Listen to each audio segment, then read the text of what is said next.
Pai maravilhoso, nós queremos glorificar o Teu nome nessa noite.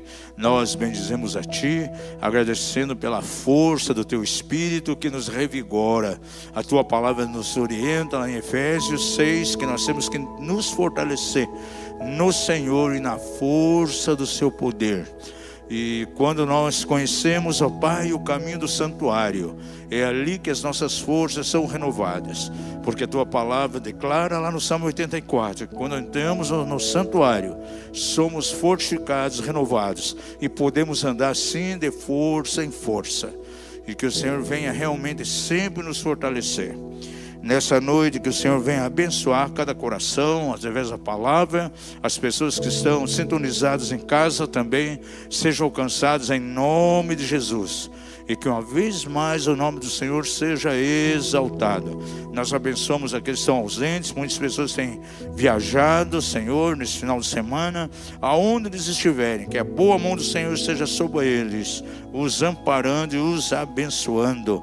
No nome santo de Jesus. Amém e amém. Amados, é muito importante nós entender como o Senhor opera dentro do aspecto, dentro do perímetro de unidade. Para tudo aquilo que Deus faz, a Bíblia coloca de maneira bem clara protocolos. Diga ao seu vizinho, para Deus operar, Ele mesmo estabelece alguns protocolos. E quando se refere à unidade, nós já temos ensinado aqui, temos pregado, e a Bíblia nos mostra claramente que não pode estabelecer uma unidade entre uma pessoa e Deus. Unidade sempre fala de mais pessoas envolvidas. Por exemplo, Mateus capítulo 18, é bem claro quando diz que se 2 ou 3 concordarem aqui na terra, será feito pelo Pai que está nos céus. Também fala ali de maneira bem clara que onde tiver 2 ou 3 reunidos no nome do Senhor, aí Ele se faz presente. Então é um protocolo bem claro. Agora, quando nós falamos, por exemplo, de eternidade e de salvação, algo muito importante que nós temos que entender. A eternidade envolve a nossa vida pessoal, a nossa vida individual. Mas todas as vezes que você vai estudar a Bíblia, dentro do aspecto de salvação, você vai ver que o Senhor estabelece uma unidade e sempre focaliza a família. Todas as vezes que o Senhor fala sobre salvação na Bíblia, quando a salvação chega em alguma casa, chega no coração de alguém, sempre o propósito é que toda aquela família seja alcançada. Aí você encontra muitas vezes a menção, a palavra de Deus veio sobre fulano de tal e a toda a sua casa. A presença de Deus vinha sobre alguém, pois na casa de Cornélio desceu o Espírito Santo, não só sobre ele, mas sobre toda a sua casa. E quando a Bíblia fala de casa, eu entendo perfeitamente que está falando de família. E quando eu falo de família, eu falo a figura do marido, do esposo, o pai, a esposa e também os filhos. Esta é a expressão mínima de unidade que o Senhor estabelece na sua palavra quando se refere à família. É a unidade entre pai, mãe e os filhos. E é sobre isso que eu quero falar um pouco nessa noite. E também nós recebemos, a igreja do Senhor recebe, muitas vezes, de certo modo, pessoas que vieram de um casamento roto, onde não existe o sacerdote na casa, não existe a figura do homem. E aí sim, a mãe, ela tem uma experiência dupla, porque ela tem que fazer um papel quase que sacerdotal dentro de casa, sendo a referência para os filhos. Eu quero falar um pouco sobre isso também. Então, quando você estuda a Bíblia, você vai ver claramente. Eternidade fala de indivíduos, é algo pessoal. Mas quando fala de salvação, envolve toda a minha casa, toda a minha família. E uma das coisas que eu tenho entendido já por anos, estamos entrando em 50 anos de vida cristã. E eu observo pessoas que são alcançadas por Jesus, pessoas que são salvas. O Senhor atinge alguém de uma família. Muitas vezes tem um filho pequeno. O propósito de Deus é que aquela salvação seja reproduzida para dentro da família. Em outros casos, a maioria dos casos, é a mãe que acaba tendo uma experiência com Jesus. E lá na frente, filhos, marido, vêm e se convertem. E a casa que o marido se converte primeiro. Agora, quando alguém é atingido pelo Senhor dentro da casa, com certeza Deus quer reproduzir aquilo sobre toda a família. E é interessante que nós podemos estudar a Bíblia de uma maneira muito profunda, e você vai ver salvação de famílias, e não simplesmente de indivíduos. Diga comigo, Deus não deseja simplesmente salvar indivíduos, mas Ele quer atingir famílias. E os propósitos de Deus, eles são direcionados para a família como um todo. Não é simplesmente sobre algumas pessoas que compõem a família, é de um modo geral. E eu creio que essa visão bíblica está sendo restaurada em nossos dias. É um princípio apostólico que nós temos que tomar, é um princípio apostólico que nós temos que encarnar na nossa vivência com o Senhor. E eu separei aqui 14 referências, 14 pontos que eu quero ver com vocês aí, que mostram claramente que os propósitos de Deus não é para alguém individual da família, mas é para toda a família. Diga ao seu vizinho, aperte os cintos e vamos decolar. Nós não vamos demorar nessa ministração, só quero mencionar 14 pontos aqui que são muito importantes. Primeira passagem que eu quero ler com vocês está lá em Gênesis capítulo 7, verso 11.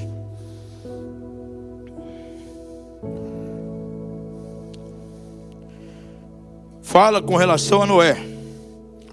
Deus dá uma palavra clara para Noé. Viria um tempo de juízo. A Bíblia mostra de maneira tão clara que a terra se encheu de violência, e o Senhor então quis julgar a terra. Mas ele encontra um homem justo, que temia o nome dele, Noé, e dá a ele uma direção para fazer uma arca. E essa arca, sabe quantos anos ele levou para construir aquela arca? Você já parou para estudar sobre isso? Foram quase 100 anos para construir a arca. Agora o que me chama a atenção é que nesse verso 11 do capítulo 7, diz o seguinte: depois disse o Senhor a Noé: entra na arca. Quem? Tu e a tua casa, porque tenho visto que é justo diante de mim nesta geração. Agora, o texto não diz aqui se os filhos de Noé ou a sua esposa eram justos ou não eram. Nós celebramos na semana passada a Páscoa, né? E o que me chama muito a atenção na Páscoa, lá em Êxodo capítulo 12, você vai abrir a sua Bíblia, o Senhor pede um cordeiro. Ele não pediu um cordeiro para cada indivíduo da família. Se a família são marido, mulher, 5 filhos, então 7 cordeiros. Uma família com um filho, 2 cordeiros, pai, mãe e filho. Não, ele pede um cordeiro para toda a família. E aqui você já vê a expressão de unidade. Então eu reconheço que a menor expressão de unidade dentro da família é realmente o pai, mãe e filhos. Veja o versículo 3.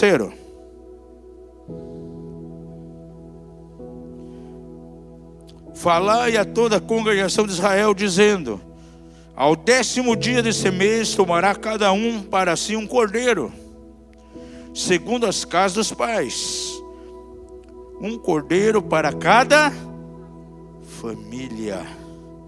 Olha a questão da unidade aqui. E qual a finalidade do sangue daquele cordeiro? Trazer proteção sobre a casa. Pegar o sangue do cordeiro no isopo, aspargir lá na verga, e o anjo da morte não passaria, toda a família estaria guardada. E eu creio que chegou a hora realmente de essa experiência da Páscoa ela ser vivenciada. Veja que não era algo individual aqui. O Senhor quer guardar toda a família, e pede que então fosse tomado um cordeiro para toda a família. E diz que a família tinha que comer aquele cordeiro, não podia sobrar nada, tinha que comer ele inteiro.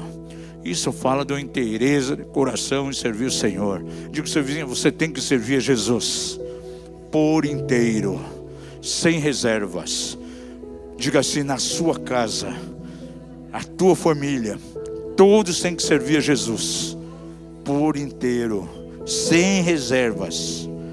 Aí no verso 7 ele declara: tomarás o sangue e poloão em ambos umbrais e na verga da porta, nas casas em que o comerem.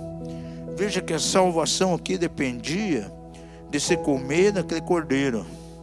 E isso era para toda a família. Não era para alguns, só o pai, só a mãe, ou alguns dos filhos. Não, era para toda a família. E quando o anjo da morte passasse, toda a família seria salva. Não era alguns só, mas todos. Onde o sangue tivesse sido espargido, nos umbrais da porta, aquela casa então seria guardada como família. E o propósito de Deus é que toda a família receba salvação, guarda e segurança. E nesses dias que nós estamos vivendo, amados, como nós precisamos isso? Uma das coisas que Deus colocou no nosso coração, Deus colocou forte no meu coração, dias atrás com a minha esposa. Assim que nós formos a um local novo, ajeitar tudo certinho, a primeira coisa que nós vamos fazer é um evento para pais e filhos, uma clínica para os filhos, onde a gente quer separar o dia de sábado à tarde, talvez amanhã também, comer junto alguma coisa, mas pegar o sábado, gastar um tempo com os pais, pai e mãe, e no domingo de manhã ter um tempo de ministração, juntamente com os filhos juntos, pais ministrando aos filhos. Essa é a primeira coisa que nós vamos fazer, o primeiro evento que vamos ter. Para a igreja participar, vamos abrir para outras igrejas também, visando exatamente isso. São dias completamente proféticos em que os valores da família têm que ser estabelecidos, têm que ser restaurados. Então a Páscoa, ela fala muito forte para nós acerca da salvação, a guarda, a proteção do Senhor sobre toda a casa, a responsabilidade dos pais para com os filhos. E é interessante que o Senhor pediu aqui, quem que tinha que molar aquele cordeiro? Era o homem da casa. A responsabilidade. Agora, tem lares onde não tem um cabeça. De repente a pessoa se converteu ao Senhor, a pessoa não tendo marido, aí repousa uma responsabilidade sobre a mãe. Porque na nova aliança, amados, todos nós somos sacerdotes. Ainda que dentro de um aspecto, o homem é o cabeça do sacerdote, mas se você vai estudar a nova aliança, principalmente a carta de Pedro, o Apocalipse, diz que o Senhor nos resgatou para ser homem e mulher, e nos fez o quê? Reis e sacerdotes. E qual era a função do sacerdote? Ministrar. E a mãe pode muito bem ministrar aos filhos. Se ela não tem um marido sobre ela, um cabeça, ela toma uma responsabilidade sim, para ministrar aos filhos e ser um canal dentro da casa. Um terceiro aspecto aqui, quando o Senhor estabelece o sacerdócio, o Senhor olhou para a família, para a casa. Você pode ver isso de maneira clara lá em Números 18, verso 1.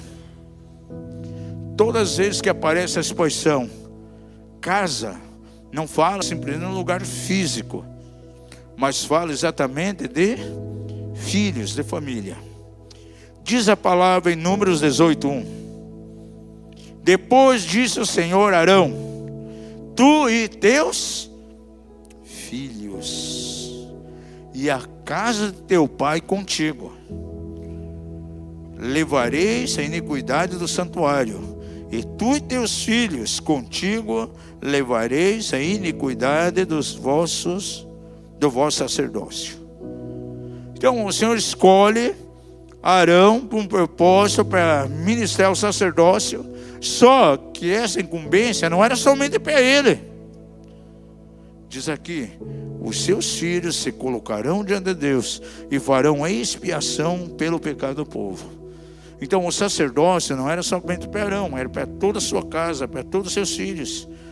Veja que ele separa toda a família para então estar ministrando no santuário. E isso é muito importante. Você tem que crer que a tua família foi separada para ministrar ao Senhor. O maior ministério que pode existir, amados, é o nosso ministério, é o Senhor. Tem muita gente que quer ministrar as pessoas, mas nunca param para ministrar o Senhor. A ministração que nós fazemos na direção das pessoas é o resultado do nível de ministração que nós temos diretamente ao Senhor. Gente, e como é importante a família toda estar ministrando a Deus. Uma das coisas que aconteceu de maneira muito forte na pandemia, eu sempre estava pregando na pandemia o seguinte: ainda que houve um caos, pessoas foram ceifadas, houve toda a questão do abalo econômico, mas a gente aprendeu algumas coisas com a pandemia. E uma das coisas foi que o Senhor permitiu quantas pessoas trabalhando em home office dentro de casa, estando ali, pai, mãe e filhos. E uma coisa impressionante é que a celebração da Páscoa na pandemia foi coincidente a data em todas as nações da terra. Ainda no calendário judaico foi na mesma época aqui do Ocidente. E parece que o Senhor permitiu que todo mundo parasse, de certo modo, no planeta, para que a Páscoa acontecesse exatamente na mesma época em toda a terra. E aonde estavam as pessoas? Dentro das suas casas.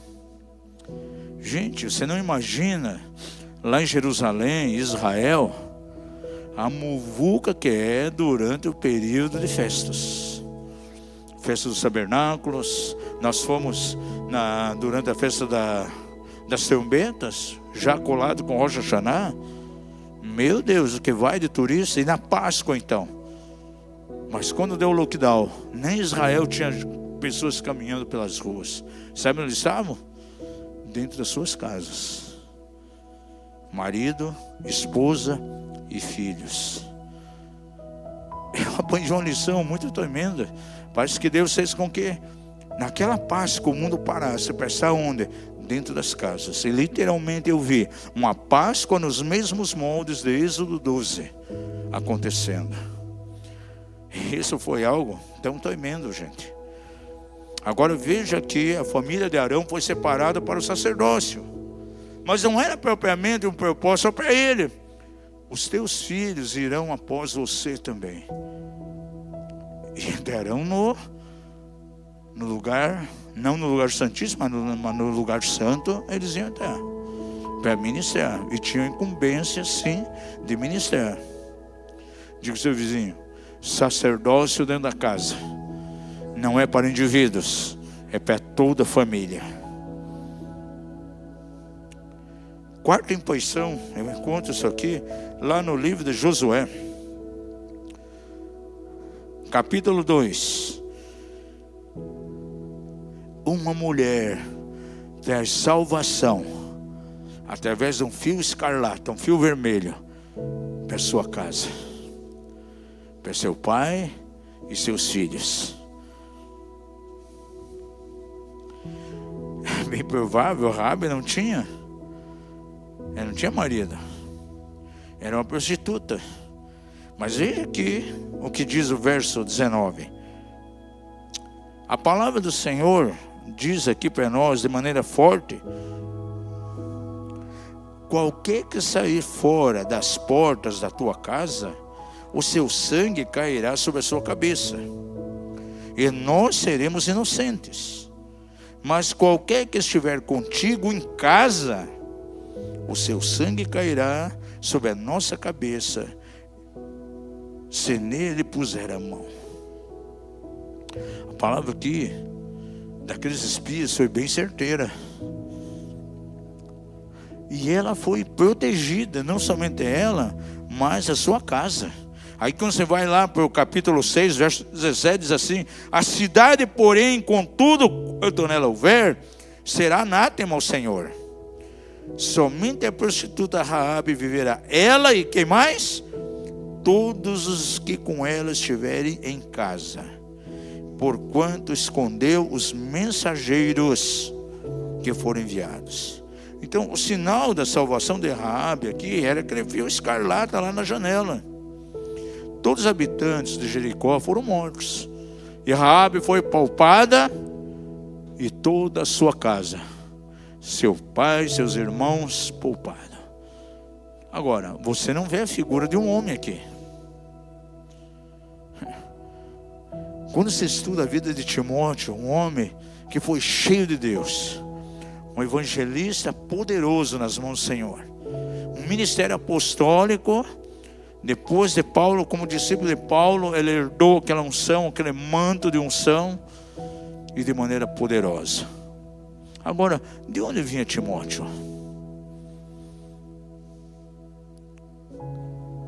A sua família era complicada, gente. Quando você lê a segunda carta, Paulo faz uma apologia e diz que na vida dele havia uma fé não fingida, uma fé genuína, autêntica, que habitou na sua mãe Eunice. Agora, quem era o pai de Timóteo? Não era crente.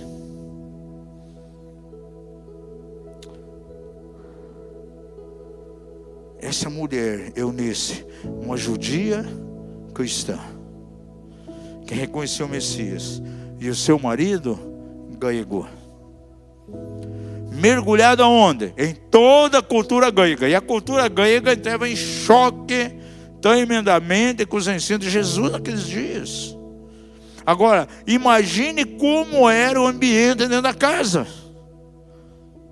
Agora, Eunice teve uma mãe que foi zelosa, que pagou um preço por ela, e disse que a mãe de Eunice, a avó de Timóteo, Loide, era uma mulher de Deus.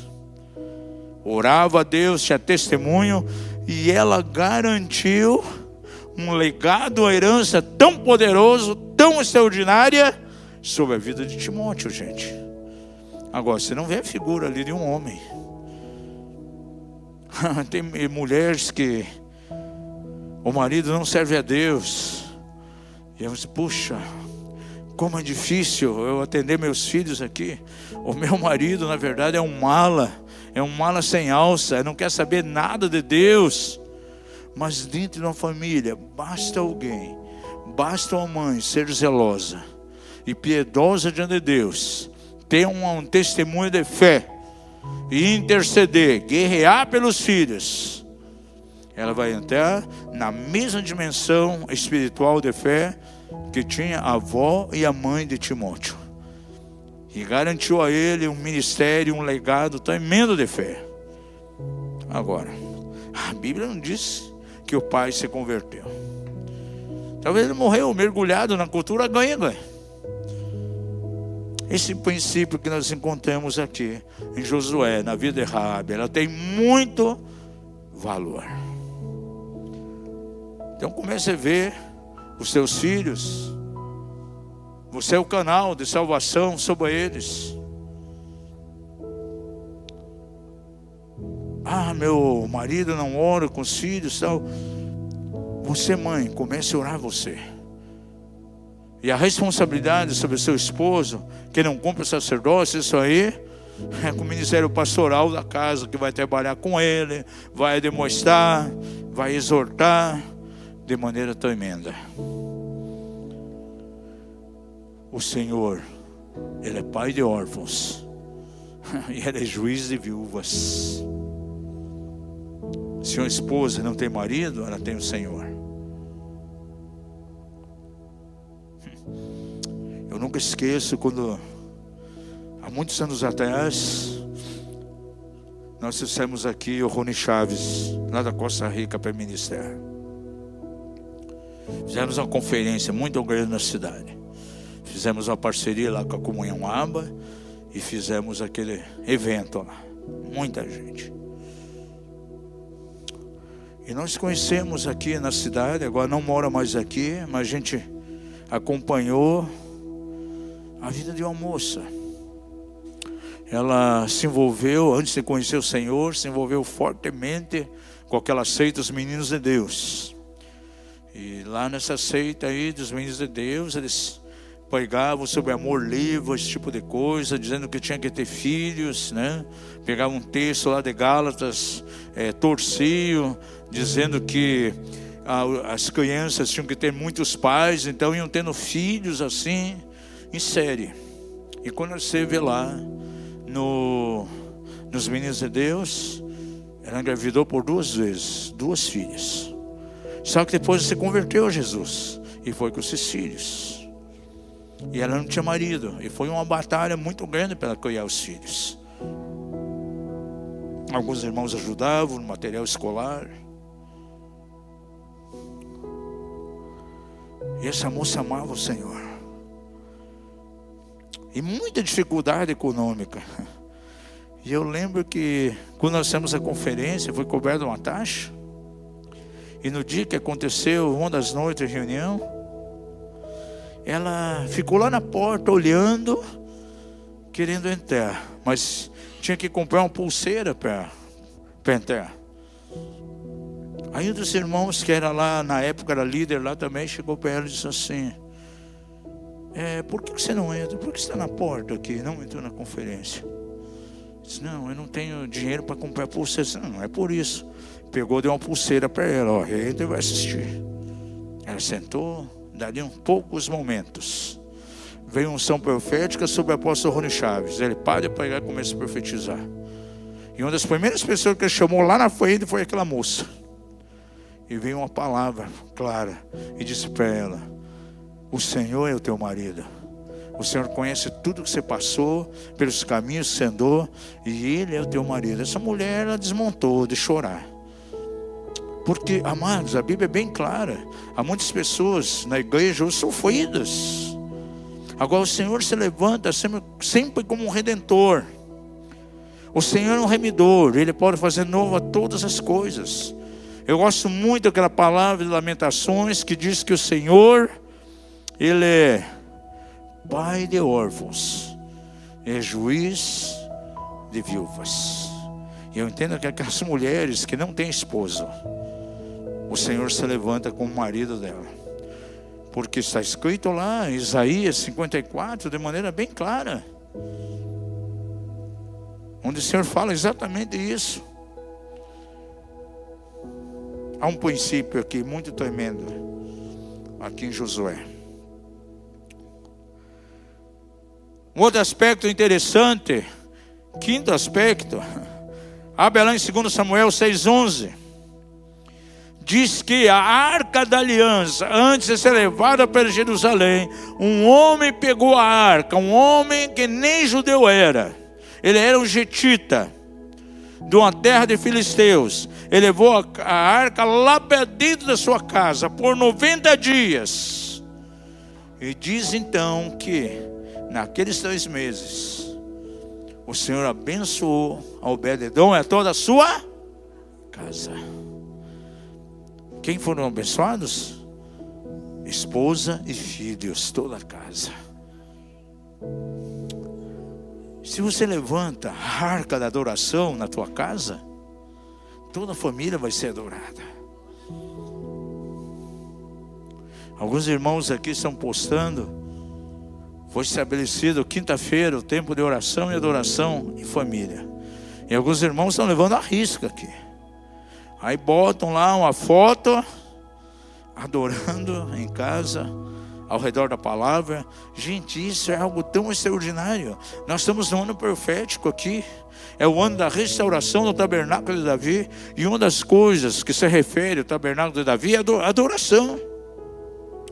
É a adoração sendo levantada nas casas. Veja que Obed-edom, ele levou a arca da aliança para dentro da sua casa. Começaram coisas extraordinárias acontecer dentro da sua casa. Foi abençoado, ele e tudo aquilo que ele tinha, e toda a sua família. Depois você vai estudar sobre a descendência, lá em 2 Crônicas, Obed-edom. Quem eram eles? Homens ilustres, homens de fé, guerreiros. Agora, quem garantiu isso? O pai. A atitude que ele teve de levar a arca da aliança. Diga ao seu vizinho: a arca da adoração tem que estar dentro da tua casa. Você vai ter filhos que não se dobrarão diante da cultura desse mundo. Você vai ter filhos que vão ter prazer em servir a Deus. São homens e mulheres de testemunho que estarão plantados na casa do Senhor. Na juventude, você não vai ser necessário você chegar para eles e impor alguma regra religiosa para que eles estejam na casa de Deus. Não, eles virão espontaneamente e serão pessoas de valor. Gente, você não consegue imaginar o que Deus está fazendo nessa nova geração. A tônica da nossa reunião da cobertura mútua lá em São Paulo, esse mês, o foco foi sobre a nova geração. Aquilo que está acontecendo entre adolescentes, pessoas muito jovens. A maneira que Deus está trabalhando e usando esse povo. Um novo nível de adoração, um novo nível de testemunho do Senhor. É aquilo que nós temos pregado aqui. Chegou o momento do vinho novo na igreja, gente. Onde aquilo que é arcaico, aquilo que envelheceu, aquilo que pertence à nova ordem, ou melhor, uma velha ordem, está sendo colocado por terra, para ter algo novo. E essa nova geração está tendo um papel importantíssimo nisso. Há uma sede, há uma fome. Hoje tem pregadores aí de 21, 22 anos, gente. Menos até, com experiências profundas em Deus. 17, 18 anos, gente. Tendo experiências mais extraordinárias. Nós temos a oração final lá na conferência.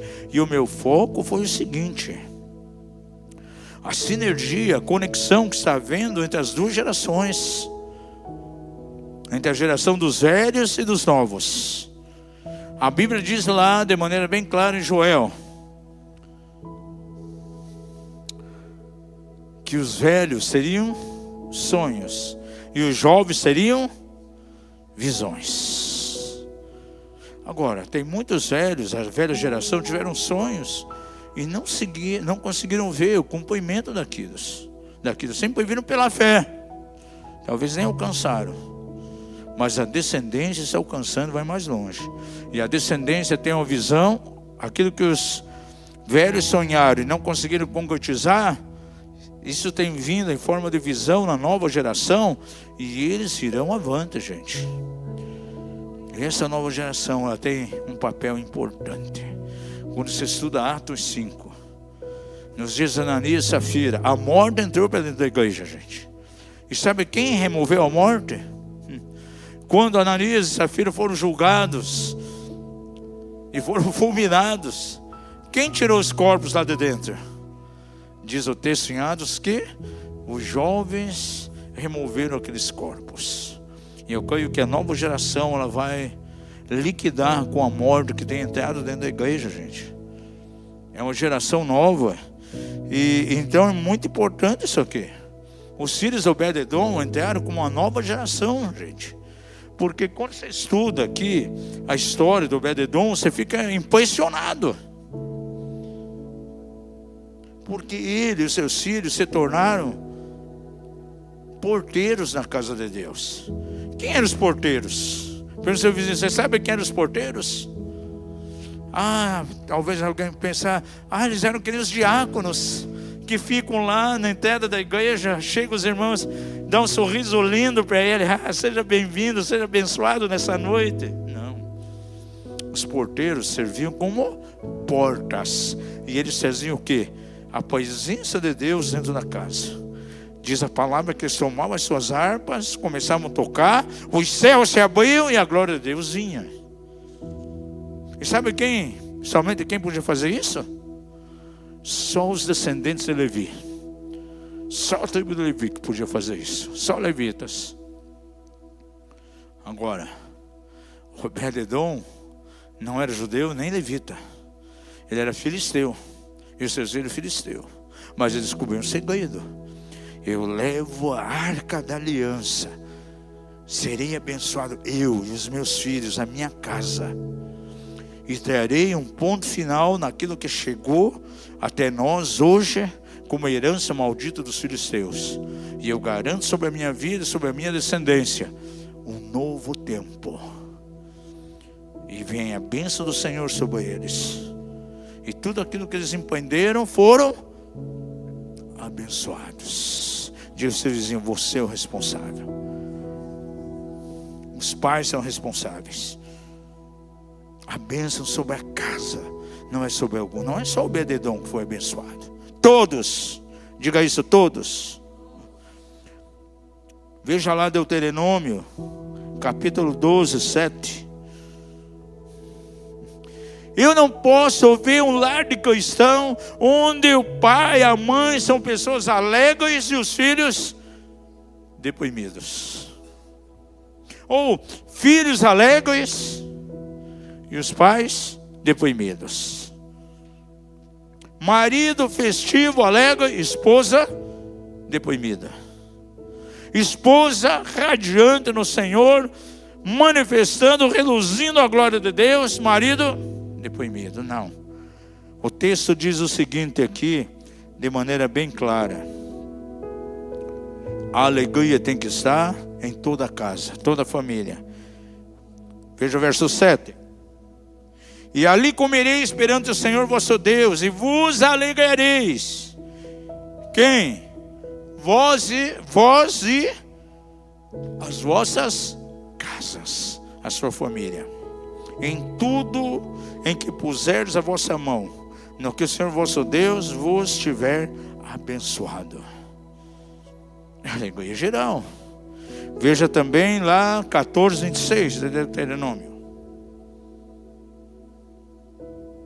Diz assim: e aquele dinheiro darás por tudo o que desejares, por bois, por ovelhas, por vinho, por bebida forte, e por tudo que pedir a tua alma. Comerás ali perante o Senhor teu Deus, e te regozijarás, tu e a tua casa. Como estão os nossos filhos? Regozijante, rejubilante, jubilosos no Senhor. A alegria tem sido geral na casa. É muito triste. Eu recebo muitas vezes, de até fora aqui da cidade, ligações, mensagens de pastores. Puxa, está acontecendo isso com meu filho. Está assim, assim, assim. Você vai poder ter um tempo para conversar com ele? Ele está introvertido, não sei o que está vendo, vive na tristeza. Aí você vai falar com essa pessoa. Aí você vê que dentro daquela casa não existe expressão de alegria. Esse não é o padrão de Deus. Diga ao seu vizinho, esse não é o padrão de Deus. O Senhor não designou para esse tipo de coisa. Agora João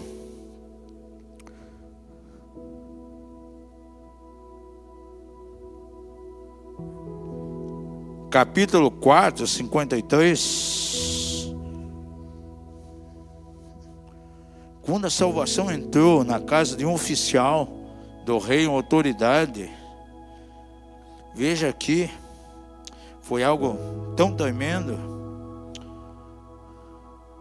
Foi uma ressurreição.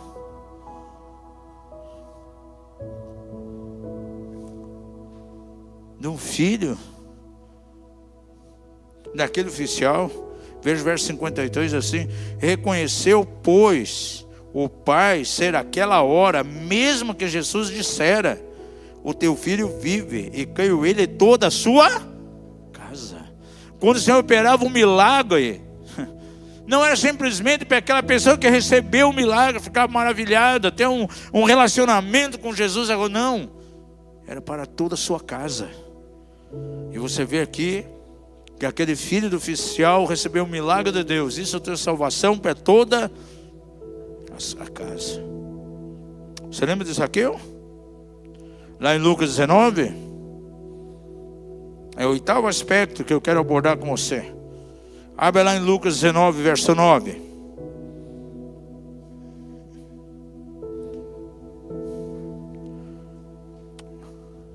Zaqueu era nanico, um pouco menor do que eu, e um pouquinho maior que o Beia.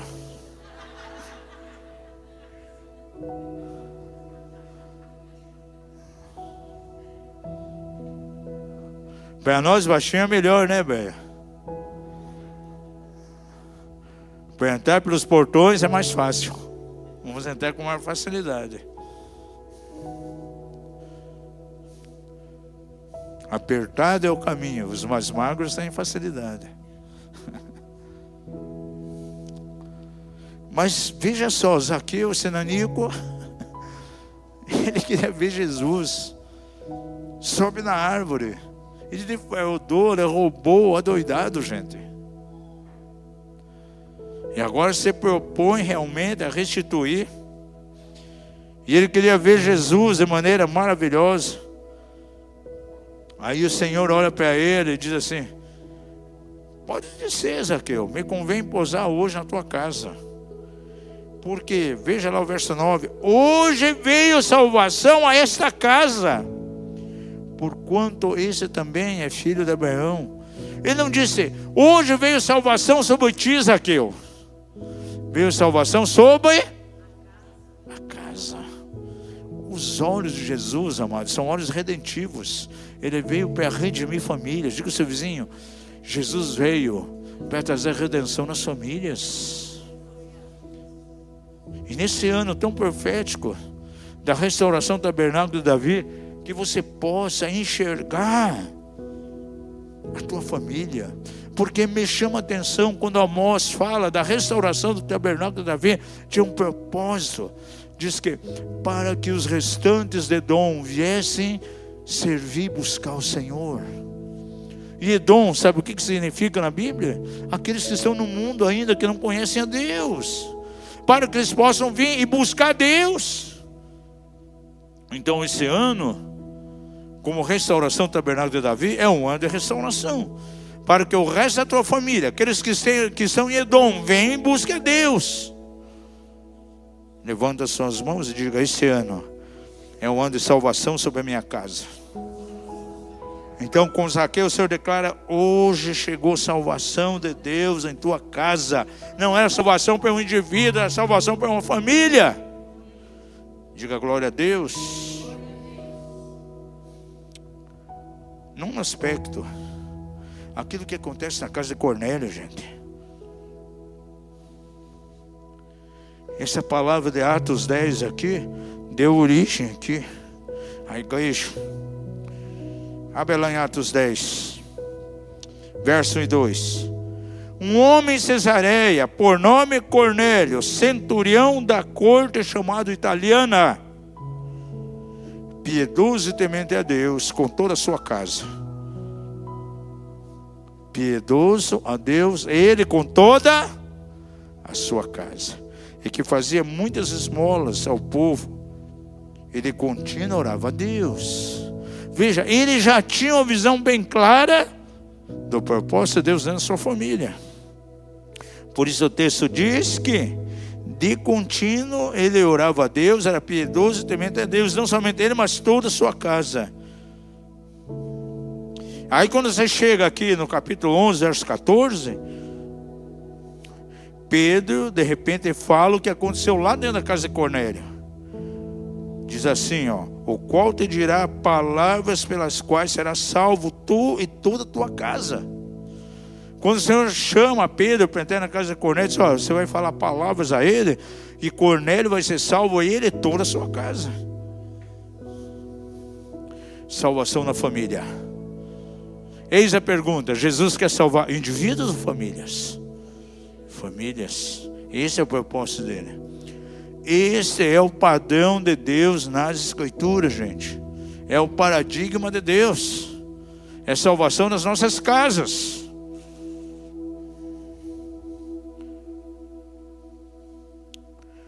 Décimo, aquilo que acontece na casa de Lídia. Uma mulher aqui, gente, foi canal. Veja verso 15 de Atos 16. Depois que foi batizada, ela e a sua casa. ainda que ela tivesse marido, a salvação começou com quem? Com ela.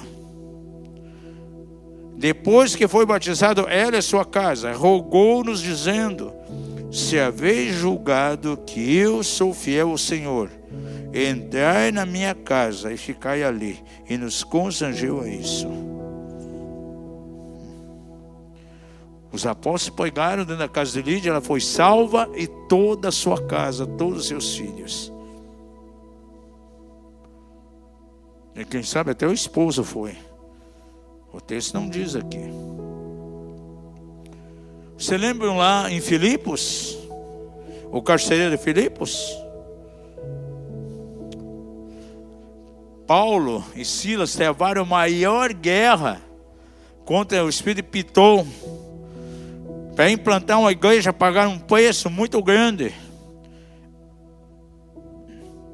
Porque confrontaram o espírito maligno numa menina que dava muito lucro aos seus senhores, adivinhando. Isso mexeu com todo o sistema financeiro da cidade. O que garantiu a eles, aos dois, uma prisão. Veja o poder da oração. Diz que à meia-noite, Paulo e Silas, o que eles faziam? Murmuravam? Ah, Senhor, por que permitiu? Viemos aqui plantar uma igreja em Filipos e agora estamos aqui. Não, diz que eles cantavam hinos a Deus. Talvez cantavam cadeias quebrar, não sei. Mas uma coisa eu sei, que aquele cântico que eles levantavam ali, aquele hino, agradou tanto o coração de Deus lá no reino celestial, que o Senhor resolveu acompanhar com seus pés o compasso daquela canção, e bastou para que houvesse um abalo naquela prisão, e as portas foram completamente abertas, e Paulo e Silas foram soltos, e os demais presos que estavam ali, as cadeias se quebraram. Aquele homem ficou amedrontado. Poxa, e agora com essas prisões? Calma, fique gelo, todos estamos aqui. Ninguém fugiu, ninguém escapou. Mas acontece uma coisa tremenda. O carcereiro leva o apóstolo Paulo lá para sua casa. E diz que lava as suas feridas, vergonhas, tudo. Paulo e Silas pregaram o evangelho. Aquele homem, quando viu aquelas prisões abertas, diz aqui, verso 30 e 31, ele ficou atônito. Agora o que eu faço? O que tenho que fazer para ser salvo? Veja aí o verso 30, coloca Atos 16, 30 e 31. E tirando-os para fora, disse: senhores, que me é necessário fazer para me salvar?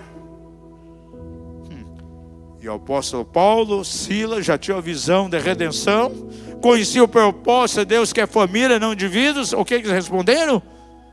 Creia no Senhor Jesus, será salvo. É isso? Tu e tua casa.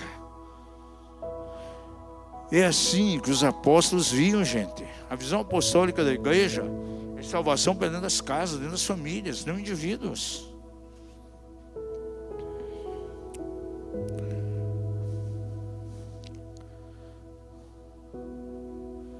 É a promessa de Deus. Eu não sei, talvez para a tua mente, para a nossa mente racional, natural, é às vezes difícil de entender isso, gente. Mas é o propósito de Deus, é o plano de Deus, é salvar famílias. Deus se revela aos patriarcas sempre visando a família, descendência. Fala com Abraão, fala com Isaac, fala com Jacó. Por que o Senhor se revela a Moisés e diz assim: eu sou o Deus de Abraão, de Isaac e Jacó? Porque cada uma daquelas famílias foi importante, cada uma das gerações. E cada uma das gerações foram abençoadas, alcançadas pelo Senhor. O seu vizinho está quase acabando. Vamos terminar até mais cedo hoje, fazer um lanche ali. E pagar um lanche para o irmão aí. Glória a Deus. Veja lá em Atos 18:8. Aquilo que acontece com o chefe da sinagoga, um camarada chamado Crispo. Diga que seu vizinho, o nome dele era Crispo, não Cristo. Porque algumas pessoas chamam ele de Cristo, mas é Crispo. E também não é Crispo. Diga que seu vizinho, Crispo não é Crispo, é Crispo mesmo. Ah, erraram aqui na grafia da Bíblia, eu acho que era Crispo. Não, é Crispo. É um nome esquisito, mas é esse nome. Diz aqui o seguinte, verso 8: Crispo, chefe da sinagoga, creu no Senhor, aleluia, com toda a sua casa. E muitos dos coríntios, ouvindo, criam e eram batizados. Quando você estuda Atos, nós estamos estudando aí agora o livro Despertar da Igreja Apostólica, e as últimas aulas foram importantíssimas. Nós estudamos lá sobre os centros apostólicos. Jerusalém foi como um ventre onde a igreja foi gerada, onde ela começou. Mas Antioquia foi o berço, porque ali começou um centro apostólico muito forte para abençoar as outras nações. Éfeso foi uma luz na escuridão, porque ali Éfeso era o lugar mais terrível que existia. Tudo que não prestava estava ali, gente. Exorcistas ambulantes, o templo de Diana. Os filhos de Seva levaram uma surra violenta. Sabe de quem? De demônios. E levaram um sermão violento. Olha, conhecemos quem é Paulo e Jesus, mas vocês quem são? Parece que aqueles irmãos foram até avivalistas ali, porque fizeram uma mensagem poderosa lá para os camaradas. Vocês quem são? Conheçam a Paulo, conheçam a Jesus, que é Paulo Pai. E vocês quem são? E levaram a maior sova. Então isso é um monte de coisa ali. Tinha gente que servia seus deuses, que atuavam em artes mágicas. Aí de repente eles pegaram todos aqueles livros, foram lá em praça pública e queimaram, gente. 30 mil moedas de prata. Com quantas moedas Judas traiu Jesus? 30. E com aquelas 30 moedas, o que eles fizeram? Depois com aquele dinheiro, era um dinheiro iníquo, compraram o quê? Um terreno para o cemitério. Fazendo a conta do valor daquelas 30 mil moedas de prata, em dólar, daria hoje para comprar exatamente 1.666 cemitérios semelhantes àquele que foi comprado com as 30 moedas de traição de Judas. Agora, eles não imputaram aquele valor, foram praça pública e queimaram. E quantas famílias foram salvas? Aí outro centro de obras importante, Corinto, cidade de Corinto. Muitos crentes nominais não tinham vida com Deus, professavam ser cristãos, mas não tinham novo nascimento. E Paulo foi usado tremendamente ali. Foi algo assim poderoso que aconteceu. Então veja, a salvação começou a operar nesses lugares de uma maneira muito maravilhosa. E os apóstolos sabiam que a graça de Deus não era simplesmente para indivíduos, era para famílias. E assim as cidades eram sacudidas. Essa semana vamos estudar sobre Roma, outro centro de obras muito grande. E os apóstolos tinham consciência que foram levantados não para salvar pessoas, mas salvar famílias inteiras, não indivíduos. Diga ao seu vizinho, a família é a exposição mínima de unidade aos olhos de Deus.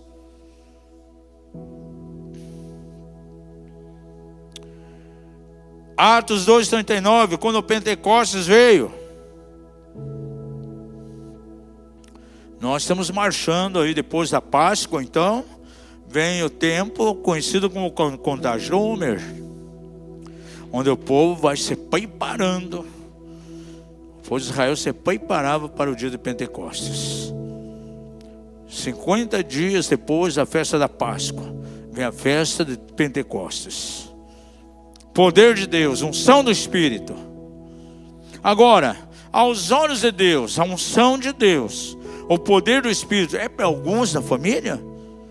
É para todos, é para a tua casa, é para você pai que está aqui, para você mãe, para os teus filhos. Não é simplesmente para os teus filhos, que vão buscar Deus, vão ter fome do Senhor, não, é para toda a tua casa. Veja o que declara aí, o verso 39 de Atos 2. Porque a promessa vos pertence a vós, e quem mais? A vossos filhos, e a todos que estão longe, a quantos o Senhor nosso Deus chamar. A promessa de Deus aqui de Pentecostes é para toda a família. Se você é um pai, um cabeça de família, se você é uma mãe ajudadora idônea, sabe o que é? Pergunta se sabe o que é ajudadora idônea? Significa estar à mesma altura do marido em termos de responsabilidade. Então, se você é um pai profético, você como esposa é uma mulher idônea, está à altura do marido, vocês têm um olhar profético. E vocês vão caminhar realmente os filhos para uma experiência em profundidade com o Espírito Santo, com o Senhor, para que eles tenham fome de Deus, para que sinais, a unção de Deus venha sobre eles. Agora, a unção de Deus pode vir sobre as crianças, gente.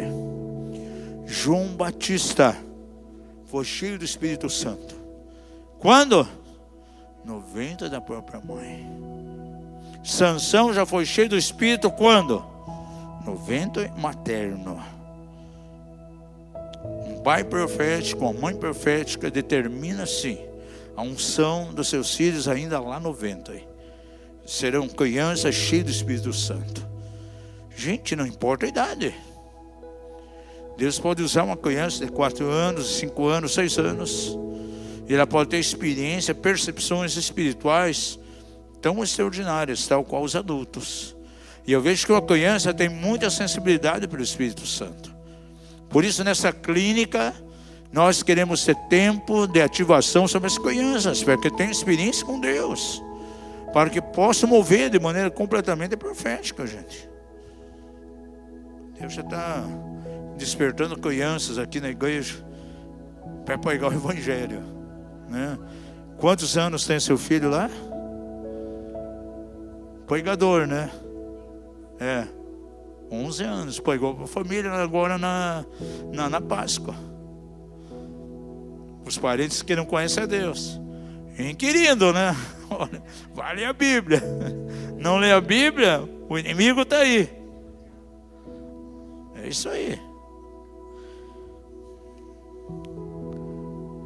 O poder de Deus, Pentecostes, é para a tua casa, para toda a tua família. E quero encerrar aqui, 14º em posição. Gente, há lares em nossos dias que não tem paz. É tumulto, é gritarada. Pais gritando com filhos, filhos que gritam com os pais. Às vezes é tampa de panela voando, parece disco voador dentro da casa. Quem já viu esse filme? Levanta a mão bem baixinho aqui para ninguém ver. Gente, um ambiente com falta de paz. Abre sua Bíblia lá em Lucas 10, versos 5 e 6. E com isso eu quero terminar. Diz assim: em qualquer casa que entrardes, dizei primeiro, paz seja com essa casa. E se ali houver um filho da paz, repousará sobre ele a vossa paz. E se não, voltará para vós. A paz é para casa, gente, é para toda a família. A bênção sobre a casa, não somente sobre alguns. O propósito de Deus não é que 2, 3 da família estejam em paz, filhos em paz, mas os pais numa comoção violenta. pais em pais, mas os filhos deprimidos, sem paz. Não, a paz é para toda a casa. Por isso Jesus orientou aos seus discípulos, quando entrar numa casa, dizer: a paz esteja sobre essa casa, sobre a família. É uma responsabilidade profética que repousa sobre nós. Esse é o paradigma de Deus. Esse é o padrão de Deus para nós. É a nossa casa, não é indivíduos. E eu quero encerrar tendo um tempo de oração aqui. Pai juntamente com os filhos. Hoje está terminando a escolinha já. Pode chamar para que venha.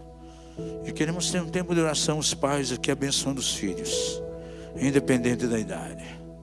E eu não vejo o momento de irmos para um local novo para fazermos essa clínica aí de 2 dias de pais e filhos, porque é muito importante isso para nós aqui, gente. São dias completamente apostólicos na igreja do Senhor. Nós temos que estar alinhados, sim, com a visão apostólica. E dentro da visão apostólica, salvação algo simplesmente para alguns indivíduos da casa, não, é para toda a família. A bênção do Senhor, a unção é para toda a casa, para toda a família. As gerações são importantes. Se não fosse importante, o Senhor não diria através de Isaías: eu sou o Senhor, eu criei as gerações, eu as criei para mim. Isso é muito importante para nós. Cada geração dentro de uma família é importante. Aquilo que acontece em cada geração é de muita importância. E nós seremos, sim, sempre os responsáveis. E uma coisa que eu tenho entendido há anos: o que uma geração omite, a próxima geração abusará. Aquilo que eu permito hoje, haverá um abuso na próxima geração. Porém, há algo maravilhoso com a bênção do Senhor. Aquilo que eu permito que aconteça em termos de bênção, a próxima geração entrará e caminhará numa dimensão maior, numa frutificação bem maior. Vamos ficar em pé em nome de Jesus, enquanto vêm os filhos, e vamos ter um tempo de oração aqui.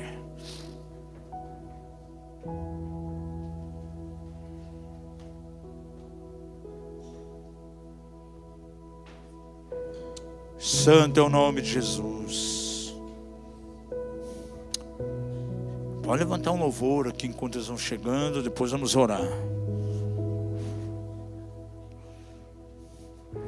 Oh, barabachaca tarabassanda erebequeteribacai. Riba labacandaramamá.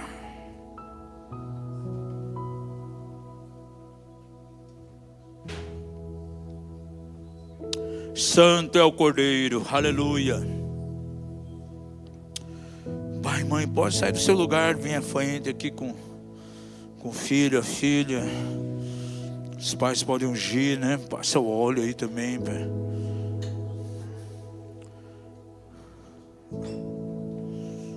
Raquel, pode vir, traz seus filhos também. Você tem um papel sacerdotal dentro da casa. É como a Eunice, é como a... Aleluia, como uma loide dentro da casa. Ori barabasaca tarabachara bababa.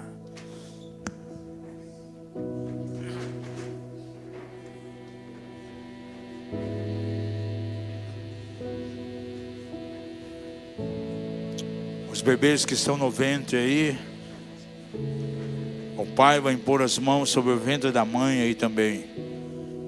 Tem 2 crianças já aqui que sejam cheios do Espírito Santo, como foi João Batista.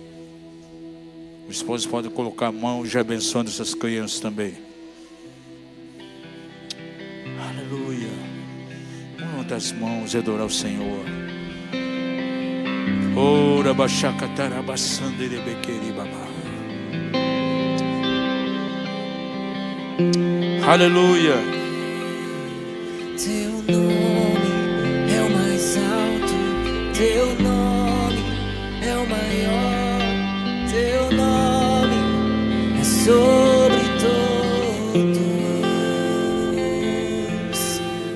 tronos e domínios, governos e poderes, teu nome é sobre todos. Teu nome é o mais alto, teu nome é o maior, teu nome é sobre todos. Os tronos e domínios, governos e poderes, teu nome é sobre todos. E os anjos santo, toda a criação santo, exaltado és, santo, santo pra sempre. O teu povo canta sim ao Rei dos Reis. Tu sempre serás santo, santo pra sempre. Pai, mãe, pode começar a orar. Vai abençoando seu filho. Aleluia. Vai declarando de maneira profética o Espírito Santo sobre a vida deles. Vai declarando a unção do Senhor sobre a vida dele. Vai declarando profeticamente o temor de Deus, guardando esses coraçõezinhos. Vai declarando salvação sobre eles, declarando que estarão sempre plantados na casa do Senhor, jamais se apartarão do Senhor dos seus caminhos. Uma geração que teme a Deus. Declaro que seus filhos serão testemunhos, testemunhos das maiores obras e maravilhas do Senhor. Aleluia. Oh, nós abençoamos essas crianças, os filhos dessa casa, Pai. Geração bendita do Senhor, uma geração que teme o teu nome, Pai. Nós declaramos saúde espiritual, nós declaramos saúde emocional, declaramos saúde física, integridade física sobre cada uma dessas crianças. Os bebês que estão no ventre sejam guardados, Pai. Sejam protegidos pela sombra do Altíssimo. Como foi declarado sobre Maria, a sombra do Altíssimo te cobrirá. Essas mulheres sejam cobertas pela sombra do Altíssimo. E esses filhos sejam guardados no ventre, em nome de Jesus. Aleluia.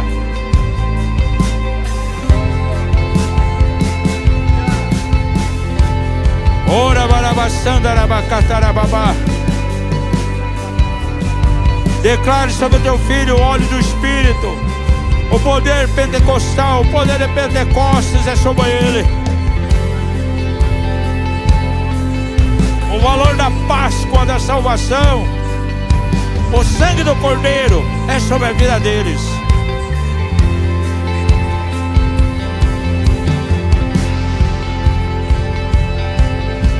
Aleluia.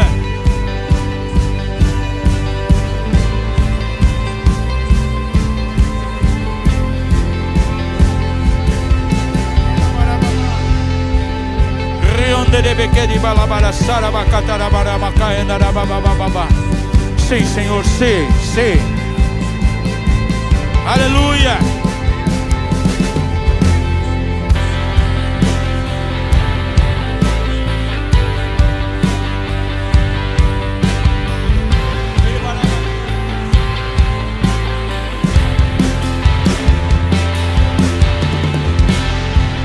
Sim, vai abençoando, vai abençoando, vai abençoando. A tua boca, Pai, a tua boca, Mãe. é um canal de bênção profética sobre a vida deles. Sim, sim, sim, Senhor, sim.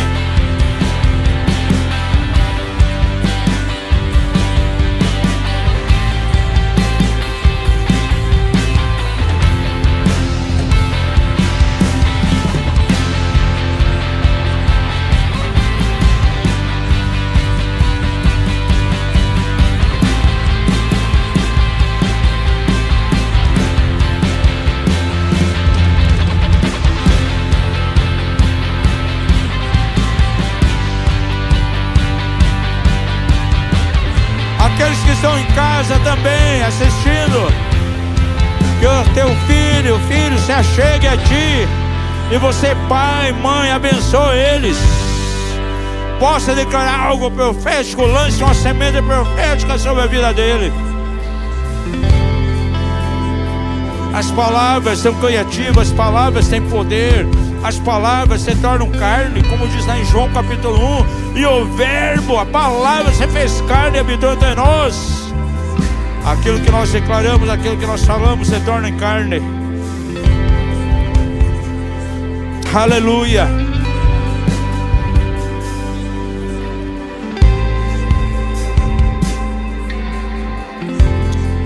Filhos que vão amar o Senhor desde a infância, desde a mais tenra idade.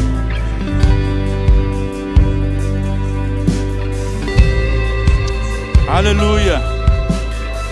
Aleluia.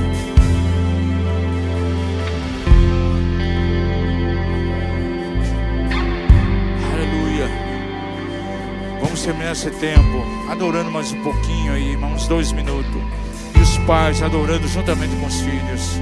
Pais adoradores influenciam, incentivam filhos a serem adoradores.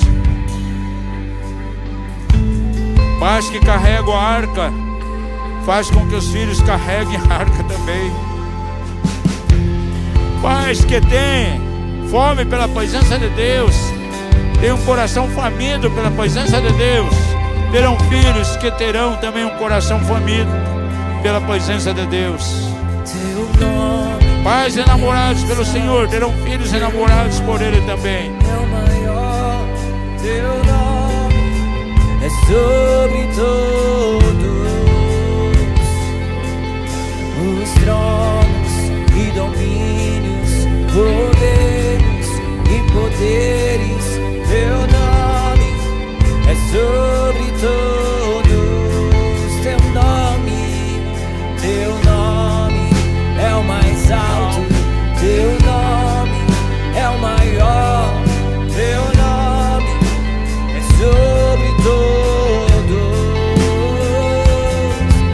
os tronos e domínios, governos e poderes. Teu nome é sobre todos. Teu nome é o mais alto. Teu nome é o maior. Teu nome é sobre todos os tronos e domínios, governos e poderes. Teu nome é sobre todos, e os anjos cantam santo, toda a criação. Santo, exaltado, santo, santo pra sempre. O teu corpo canta, sim, ao Rei dos Reis.